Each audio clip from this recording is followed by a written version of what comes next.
자, 이제 오늘은 이제 7장을 어쨌든 마쳐야 됩니다. 이 독신의 문제를 언제까지 끌고 갈 수는 없어요.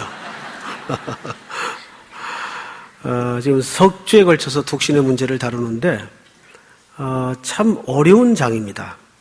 제가 설교하면서도, 우리 젊은이들이 이걸 초점을 흐려서 곡해해서 들으면 참 안 되는데 하는 조바심으로 말씀을 준비하는데, 제 전달력의 한계 때문에 혹 초점이 흐려질까봐 그게 제일 두렵고, 그러나 개떡같이 얘기해도 찰떡처럼 알아들으면 됩니다.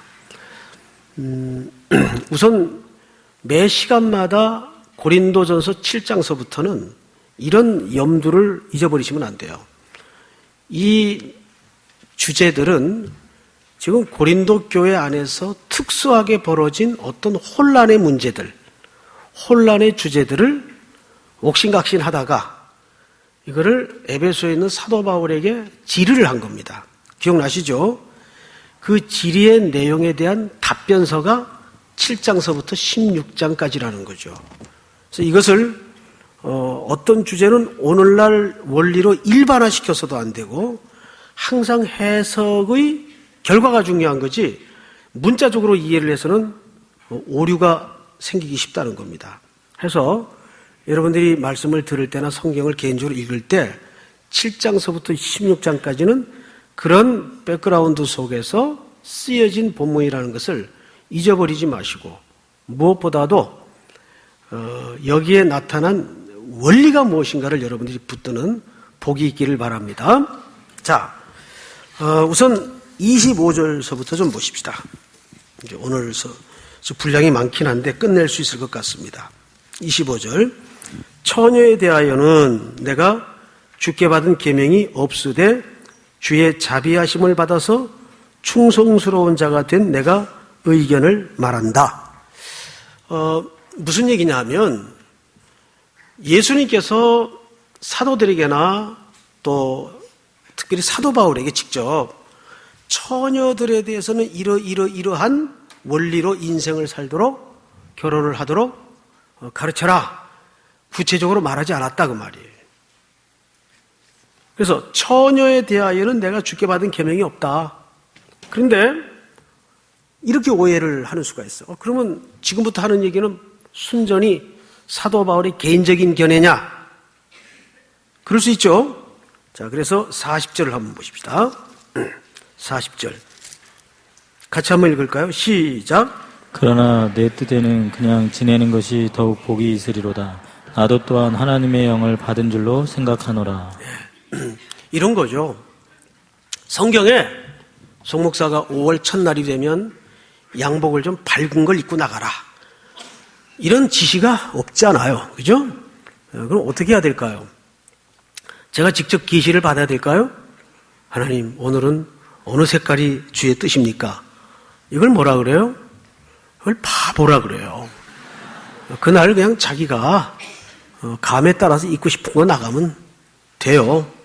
그러니까 그런 것까지 성경에서 일일이 세밀하게 말하지도 않았고 기록이 없다 그 말이에요. 그래서 하나님께서는 항상 어떻게 말씀하셨죠? 마음에 소원을 두고 행하시나니, 기쁘신 뜻대로 행하도록 두는 영역이 있어요. 중요한 어떤 원리 외에는. 그것은 인간의 자유의지에 맡겨둔 것들이 있다 그 말이에요. 그런데 우리는 이 결혼의 문제가 뜻밖에도 그런 요소나 영역이 있다는 것을 놓치지 말아야 돼요. 그래서 바울이, 어쨌든 바울은 무슨 주의입니까? 독신주의예요. 근데 이걸 이렇게 오해해서는 안 되죠. 독신주의라는 것은 금욕주의자다. 맞아요? 달라요. 독신주의는 금욕을 하는 거지 금욕주의자는 아니에요. 금욕주의자는 말 그대로 그 금욕을 통해서 어떤 자기 의의를 쌓고자 하는 신앙의 율법적 행위를 말하는 거지, 사도 바울은 독신주의자지만 금욕주의자는 아니에요. 오히려 금욕주의자들을 나무랬죠. 그러나 그는 독신주의자로서 금욕을 하고 살았습니다. 자, 그런데 지난주 잠깐 말미에 이런 언급을 한 것 기억날 겁니다. 그럼 내가 독신이냐 아니냐를 보통 우리가 은사라고 하는데 이 은사를 어떻게 가늠해야 될까요? 나는 이성 생각도 나지 않고 여자나 남자 없이도 살 수 있을 것 같고 전혀 그런 데 관심도 없고 나는 독신주의자인가 보다. 어떤 자기 조건이나 자기 만족도에 따라서 내가 독신주의자다 아니다를 가늠하는 건 굉장히 잘못된 접근이고 위험하다는 겁니다. 독신의 은사라는 은사 자체가 뭐예요? 카리스마라는 게 뭐예요? 위에서부터 내려오는 선물이라는 거예요. 그러니까 독신이냐 결혼이냐는 누가 결정하는 겁니까? 그 출처가 하나님이 주시는 선물로서 접근을 해야지. 이것이 난 뭐 그런 생각도 별로 없고 이성에 관심도 없고. 제가 한때는 그렇게 생각을 했어요. 결혼도 안 되고 계속 손보면 딱지 맞고 뭐 할 형편도 안 되고 그러니까 잠깐 하나님이 내게 독신의 은사를 주셨나? 이렇게 생각을 한 적이 있어요. 그런데 그게 절대 아니라는 것을 결혼 전에 알았을까요? 후에 알았을까요? 결혼 후에 알았죠. 내가 이 사람하고 결혼 생활을 하지 않았더라면 어떤 괴물이 돼 있었을까? 실지입니다. 실지. 어떤 괴물이 돼 있었을까? 결혼 후에야 난 독신의 은사를 받은 자가 아니었구나. 이걸 아주 뼈저리게 깨달았죠. 그런데 여러분, 이제 오늘 이 독신에 대해서 본격적으로 사도 바울이 말하는 그 시대적 정황을 잘 보셔야 됩니다. 아까도 말씀을 드렸지만 사도 바울이 이 문제를 거론할 때는 그 시대가 갖는 특수한 배경과 문화와 상황을, 교회적 입장을 반드시 염두해야 된다고 말씀을 드렸어요. 자, 그런 차원에서 이제 26절을 좀 보십시다. 전체 한번 같이 읽겠습니다. 시작. 내 생각에는 이것이 좋으니 곧 임박한 환난으로 말미암아 사람이 그냥 지내는 것이 좋으니라. 자, 뭐로 말미암아 독신을 요구하죠? 임박한 환난 염두에 두세요. 그 다음에 또 한 군데 읽습니다. 29절 시작. 형제들아 내가 이 말을 하노니 그때가 단축하여진 고로 이후부터 안에 있는 자들은 없는 자같이 하며. 예, 때가 단축하여진 고로 이후부터 안에 없는 자같이 생각해라. 그 다음에 마지막으로 우리 찬양대만 31절 시작. 세상 물건을 쓰는 자들은 다 쓰지 못하는 자같이 하라. 이 세상의 원형 의형은 지나갑니다. 자, 이 세상은 곧 지나간다. 여기 보세요. 지금 여러분들이 읽으신 세 구절을 잘 생각해 보세요. 임박한 환난, 그리고 때가 단축하여졌다, 그리고 이 세상 형정은 곧 지나간다. 자, 이 세 구절이 사실은 지금 사도 바울이 이 독신의 문제를 말하게 되었던 중요한 시대적 백그라운드예요. 그러면 이 세 구절이 지금 공통점이 뭐예요? 공통점이 뭘까요? 뭘 생각해요? 곧 세상이 끝난다 그 말 아니에요. 자, 그래서 이 로마 제국 치하의 이 세상이 그때 어떻게 돌아가고 있는가를 보셔야 됩니다. 우리 이제 2000년 전 그 고대 로마 시대의 역사를 공부하다 보면 시덕한 기근이 임했던 때가 있습니다. 근데 그때 하필 엎친 데 덮친 격으로 엄청난 지진들이 있었어요. 터키 지방을 중심으로. 다 폐허가 됐습니다. 그런데도 유독 자급자족할 수 있었던 데가 어디냐면 유명한 라오디게아 지방입니다. 거기는 돈이 어마어마하게 많았어요. 그래서 모든 도시들이 다 무너져가지고 로마 중앙정부로부터 지원을 받아야 했는데 딱 한 도시, 라오디게아, 그 교회가 있었던 그 지방만은 돈이 흘러넘쳐서 자급자족해서 도시를 다시 건설했어요. 그 정도로 거기만 돈이 많았고 나머지는 완전히 무너졌습니다. 어마어마한 기근, 지진이 그 지역을 쓸고 지나갔어요. 그래서 처처에 죽는 사람들이 많았어요. 아기들도 그렇고. 우리 90년대 초에 북한에 200만 명이 죽었다 그래요. 통계에 잡힌 것만 해도. 이거는 정말 부끄러운 재앙이죠.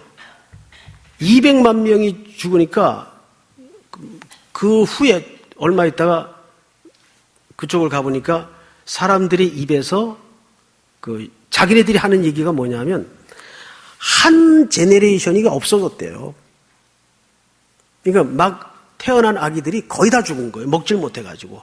그때 그런 기근의 재앙이 있었죠. 근데 이때는 그 이상의 기근이 심했습니다. 그러니까 지진이 그렇게 엄청 온 땅을 갈아엎어 놓으니까 농사를 할 수 있겠습니까? 못하는 거죠. 그러니까 죽는 거예요. 그래서 여기서 말하는 26절을 보시면 곧 임박한 환난으로 말미암아 사람이 그냥 지내는 것이 좋으니라. 이게 무슨 말인지 아시겠어요? 그리고 또 보십시다. 29절을 보세요. 형제들아 내가 이 말을 하노니 그 때가 단축하여진 거로 이후부터 안에 있는 자들은 없는 자같이 하며, 이게 무슨 얘기냐면 이 편지를 사도 바울이 쓰고 나서 15년 후에 로마 군대에 의해서 예루살렘이 공격당하고 함락이 됩니다. 그러니까 유대 역사에 끔찍한 전명과 엄청난 재앙이 일어나요. 이것은 이미 예수님 시대에 예언했던 내용이죠. 돌 위에 돌 하나도 남기지 않고 무너질 것이다. 이것을 사도 바울이 영적으로 직감했던 것 같아요. 어쨌든 이런 시대적 징조, 그리고 실질적이고 물리적인 재난이 이때 임했어요. 자, 그러면 여러분들이 그 시대를 살았던 사람들 같으면, 예를 들어서 제가 어느 통계를 보니까 북쪽에서 땅 해가지고 전쟁을 터뜨렸을 때 미사일 쏘고 대포 쏘고 해서 공격을 하기 시작하면 제일 첫 번째 타겟이 어디냐면 용산구랍니다. 실제로 용산구래요. 그래서 여기 용산구에 사는 사람들은 어디로 피난을 해야 되는지 그 도표가 나와 있더라고요. 전시 때를 대비해서. 여기가 제일 위험해요. 여러분들이 제일 위험한 데서 지금 살고 있는 거예요. 저 집값 떨어지는 소리 하고 있네. 집값하고 아무 상관이 없어요. 요즘 전쟁 나면 다 한꺼번에 끝나는 거지 어딘 낫고 어딘 덜하고가 어디 있어요. 자, 지금 그런 전쟁이 벌어졌다고 합시다. 막 피난 가고 난리가 났어요. 그러면 혼기를 꽉 채운 젊은이들이 이런 결혼에 대한 실질적인 고민 할까요, 안 할까요? 고민 되겠어요, 안 되겠어요? 되죠. 지금 고린도 교회 성도들이 그걸 물은 거예요. 지금 시대가 이렇게 긴박하게 마치 파도가 쳐서 시대의 가랑잎 같은 배가 파도 끝에 지금 올라가 있는데 이게 어디로 곤두박질할지를 모르는데, 이럴 때 결혼을 해야 됩니까? 말아야 됩니까? 이런 실질적 고민과 삶의 질문이 왜 안 나오겠어요? 나오죠. 이런 내용들을 사도 바울에게 질문을 한 겁니다. 그러니까 여러분들이 뭘 한 가지 오해하면 안 되는가 하면, 사도 바울은 독신이 결혼보다 더 낫다는 걸 강조하기 위해서 독신을 말한 게 아니에요. 그럴 바에는 차라리 혼자 사는 게 더 낫다. 그럼 뭘 사실 소중히 여기서 말한 걸까요? 역설적으로. 이건 이제 문학소설을 많이 읽어야 이런 걸 이해를 하는데, 이해가 되세요? 무슨 말인지? 결혼 생활이 그만큼 소중하기에 그런 상황 속에서는 차라리 혼자 사는 게, 나처럼 그냥 혼자 지내는 게, 어제도 자기도 지금 돌싱이 됐으니까 나처럼 혼자 지내는 게 낫다는 걸, 우리는 이거를 문자적으로 이해를 해서 독신이 더 낫다는 것으로 강조를 하는 것처럼 오해를 한단 말이에요. 사도 바울이 여기서 진짜 하고 싶은 얘기는, 물론 그는 결론적으로 그런 상황 속에서는 차라리 나처럼 그냥 그대로 혼자 지내는 게 낫다. 이거 강조하죠, 계속. 그런데 그 이면에 진짜 본의가 뭘까요? 결혼이 그만큼 중요하다는 겁니까? 그래서 하찮게 여기도 된다는 얘기를 하고 싶은 걸까요? 그만큼 중요하다는 얘기를 한 거죠. 왜? 여러분, 결혼이라는 것은, 저도 이제 올해 결혼이 25주년인데 참 긴 헌신이에요. 그 어느 자리에서 와이프가 뜬금없이 이상한 소리를 하더라고요. 사모로서는 살기가 쉬웠는데 아내로서는 살기가 어려웠다고. 욕인지 칭찬인지 모르겠어요. 어제 굉장히 좀 반성했어요. 뜨끔거렸어요. 아마 그 말은 누구나 같은 얘기일 겁니다. 근데 결혼은 그만큼 한번 주 안에서 언약이 맺어지면 정말 길고 긴 인내와 기다림과 참음과 모든 걸 감당하고 감내해야 되는 뭐예요? 길고 긴 헌신이란 말이에요. 이게 하찮게 여기겠습니까? 얼마나 중요한 거예요. 그래서 이건 너무 중요하니까 시대가 그렇다면 차라리 그냥 나처럼 혼자 지내는 게 낫다. 이거를 자꾸 독신을 더 좋은 것처럼 자, 사도 바울이 에베소 5장에 남과 여의 결혼 문제를 설명하면서 결혼의 아름다움과 결혼의 풍성함과 결혼의 놀라운 가치를 강조했어요, 안 했어요? 했죠. 그리스도가 교회를 사랑한 같이 아내는 남편은 아내를 내 몸과 같이 사랑할지라. 이게 무슨 얘기입니까? 바로 그리스도와 교회의 이야기요, 남자와 여자의 결혼 얘기를 통해서 하나님의 나라의 가치와 그리스도의 신비를 배워간다는 뜻 아니겠어요?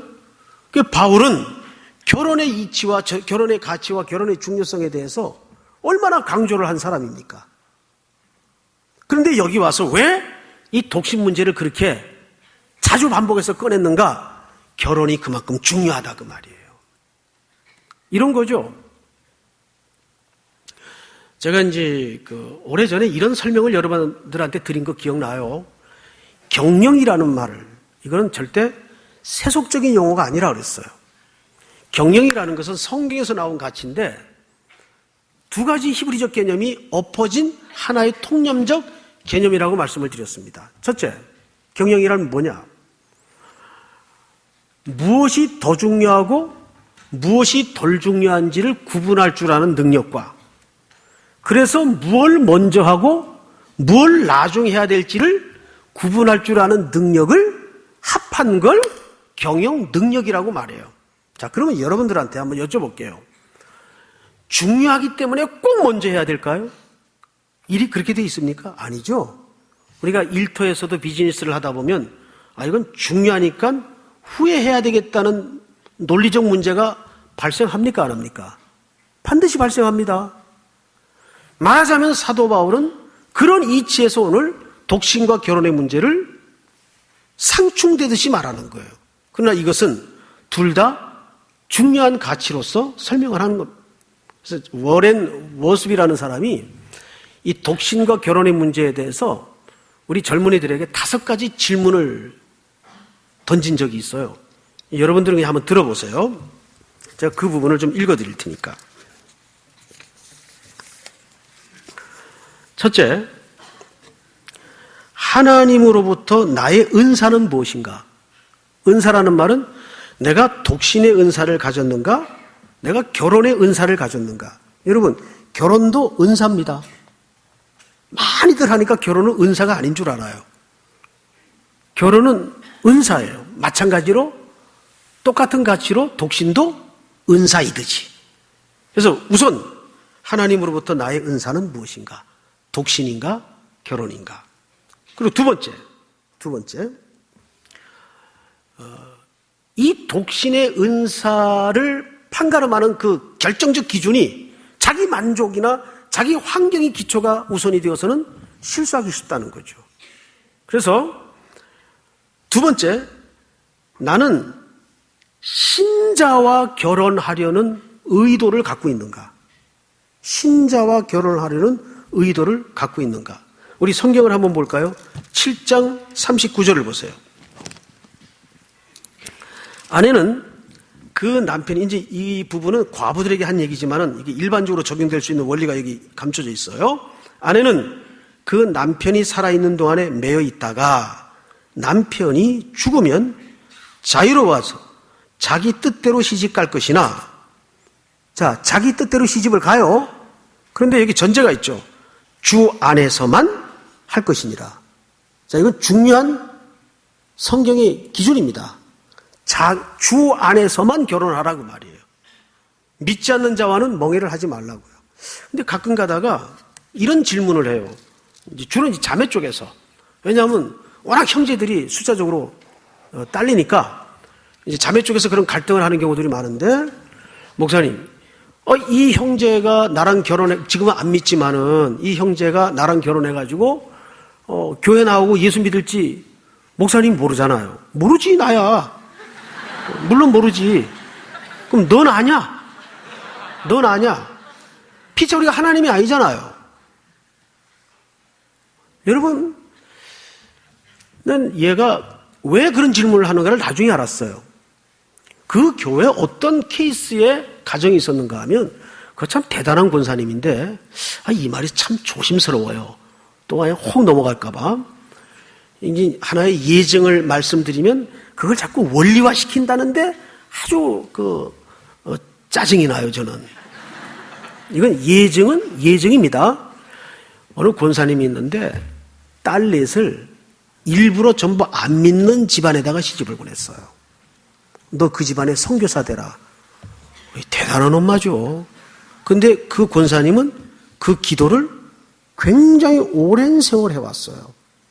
딸 넷을 전부 안 믿는 집에다가 시집을 보내가지고 결과가 어떻게 됐을까요? 몽땅 주 안으로 돌아왔어요. 그 안 믿던 집안과 사위들이. 자, 이것이 하나의 중요한, 이거 괜히 말인 것 같아. 이것은 하나님밖에는 모르는 일입니다. 자, 그러면 제가 여러분들한테 뒤집어서 묻죠. 길고 먼 결혼의 길을 그런 한판의 도박을 걸듯 그렇게 도박을 걸래요? 굉장히 위험한 겁니다. 그 집안은 내가 잘 아는 집안이에요. 근데 그 권사님은 굉장한 기도의 준비를 한 분들이에요. 정말 그런 건 어쩌다 특별한 케이스입니다. 그러나 저는 그 반대의 케이스도 너무너무 많이 봤어요. 그런 식으로 해서 결혼을 해요. 믿지 않는 형제와. 결국은 아픔을 겪고 찢어지고 깊은 인생의 흔적을 가지고 아프게 살아가는 자매들을 너무 많이 봐요. 형제들도 그렇고. 그래서 이것은 여러분들의 안전과 행복을 위해서 하나님이 그거는 선이에요. 주 안에서만 할지니라. 워렌 워스비가 두 번째 물었던 질문이 뭐냐면, 나는 신자와 결혼하려는 의도를 가지고 기도하고 있는가? 세 번째가 주변 환경이 결혼이 합당함을 보여주고 있는가? 자, 이게 뭘까요?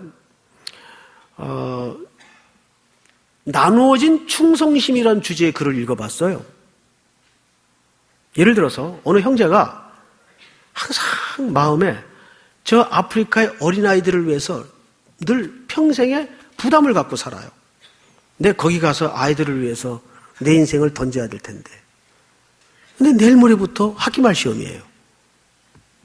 그럼 두 떡을 한꺼번에 쥘 수 있을까요? 쥘 수 있어요? 못 쥐어요. 우리 가끔 선교 앞두고 그런 케이스를 많이 보죠. 동해도 가고 싶고 제주도 가고 싶고 대만도 가고 싶고. 근데 떡 세 개를 어떻게 한꺼번에 다 감당해요? 우리는 어차피 하나를 선택할 수밖에 없어요. 그런데 사도 바울이 여기서 하고 싶은 얘기가 뭐냐 하면, 그럴 때는 나는 내 지금 처해 있는 부르신 그대로라는 말이 반복되죠? 7장 전체에서 그대로 나는 독신으로 지내는 것이 좋겠다. 그 얘기를 한 거예요. 이 결혼하는 것이 나쁘다 그 말이 아니라, 덜 귀하다 그 말이 아니라. 이해가 됩니까, 여러분? 그러니까 충성심이 나누어져서 둘 다 못할 수가 있다 그 말이에요. 자, 그 부분이 어디 나와 있는가를 한번 보십시다. 32절을 보세요. 너희가 염려 없기를 원하노라. 장가가지 않는 자는 주의 일을 염려하여 어찌하여 주를 기쁘시게 할까 하되, 장가간 자는 세상 일을 염려하여 어찌하여 아내를 기쁘게 할까 하여. 그 이후 쭉 그런 틀의 내용들입니다. 이제 앞을 보십시오.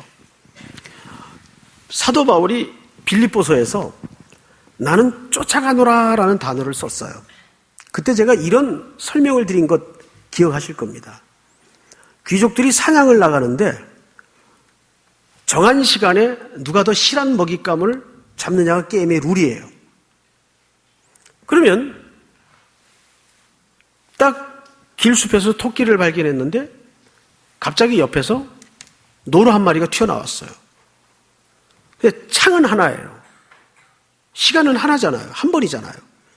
근데 이 창 하나 가지고 동시에 두 마리에 날릴 수가 없죠. 그래서 하나를 내려놔야 돼요. 무엇이 더 영원한 이익인가의 문제를 놓고 하나는 내려놔야 돼요. 토끼를 내려놨어요. 그래서 토끼를 내려놓으면 그 토끼가 죄입니까? 아니죠. 이거는 무슨 문제예요? 옳고 그름의 문제가 아니라 어느 게 내 정황에 합당하냐의 문제지 이건 절대 옳고 그름의 문제가 아니에요. 그래서 노루를 잡은 것이 더 옳다 이 개념을 말하는 게 아니에요. 나는 더 영원한 이익을 잡았다 그 얘기예요. 자, 바울이 여기서 결혼과 독신의 문제를 양자의 떡을 놓고 하고 싶은 얘기가 뭐냐면 이런 거예요. 어떤 사람은 아내와 몸을 합하여 결혼 생활을 해서 하나님께 영광을 돌리는 게 더 나은 사람이 있어요. 대부분의 우리 같은 사람들. 근데 어떤 사람은 이 두 개를 감당하기엔 무언가 그게 안 되는 사람이 있어요. 구조상. 그래서 여기 보시면 제일 많이 등장하는 단어가 뭐냐면 32절부터 너희가 뭐 없기를 염려 없기를 원하노라. 또 염려하여 마음이 갈라지며 34절 주의 일을 염려하여 물이 8번이 나와요.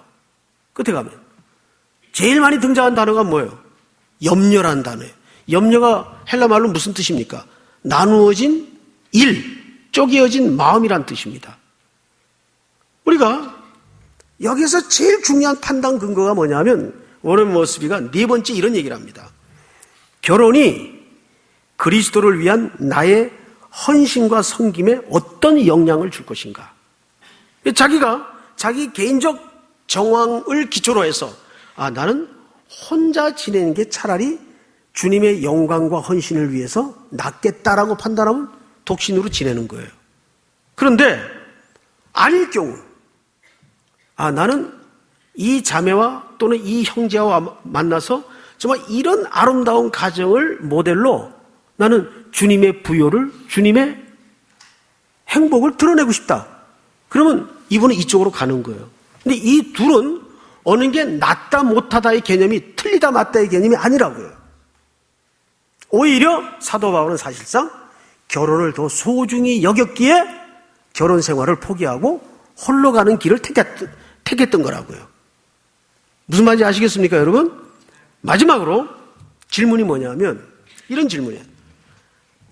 워렌 머스비의 마지막 질문이에요. 설교의 마지막이 아니고 나는